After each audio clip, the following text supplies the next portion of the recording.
to school here in Fort Collins, Colorado State University. It's a rather large university, but they had a fairly good art program. I did a lot of photography in high school, and I thought, hey, that would be something interesting for me to pursue and do more of in college. So I went with the art degree, and along with it, got into sculpture. And along the way, I found my way over to the industrial science department at CSU, and was learning more about wood, and always appreciated wood as being a natural material, as a media. Every piece is different, and did some independent study and took several wood classes there, learning more about that. I guess one thing led to another, and here I am still working with wood 25 or so years later. So it's been a fun time, and I think that's one of the main things that still excites me about working with the medium that I've chosen, is the aspect that every piece is different. There's never two pieces of wood that are exactly the same.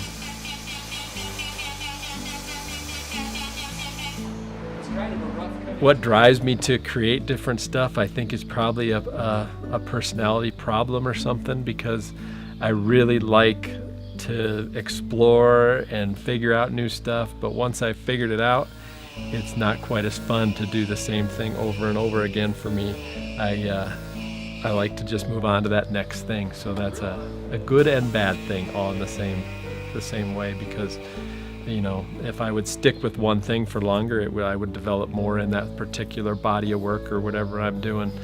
I don't know, I just enjoy moving on and looking for new and different challenges, I guess, is what I would say. And always just working with my hands, making stuff, building stuff, designing stuff is always a fun thing and enjoyable for me to do.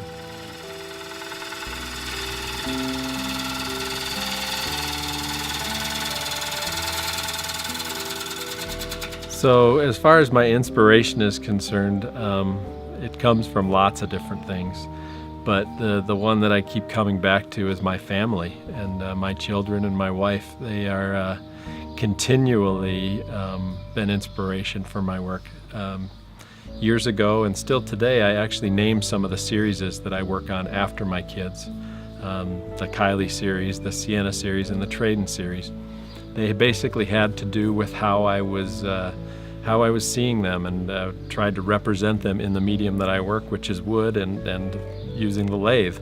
And that's where I drew a lot of my inspiration from in that aspect. Obviously every experience I've ever had sort of comes to fruition in my work. That's just the way that I am.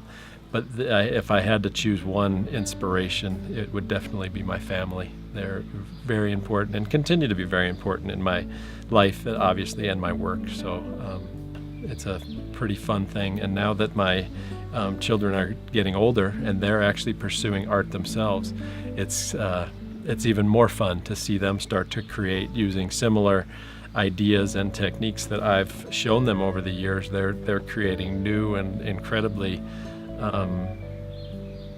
interesting and thoughtful and creative work. So that's I guess that's the evolution of the whole thing, which is a lot of fun. Start to come around that shoulder. So as far as when I'm not around any longer, and obviously there's still people creating and making stuff in the same medium.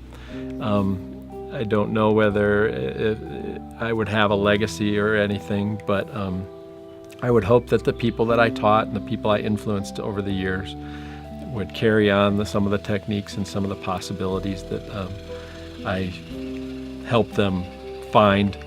But I think that the evolution of a media is that people just continue to evolve and go beyond where their mentors were, and I think that's the exciting part of where you see everything going in woodturning. Woodturning's still in its infancy, meaning that I think it's still really early. It's been around for a long time, but it has not been around for a long time as an art form like we see it right now. So it's kind of one of those things that's continually evolving.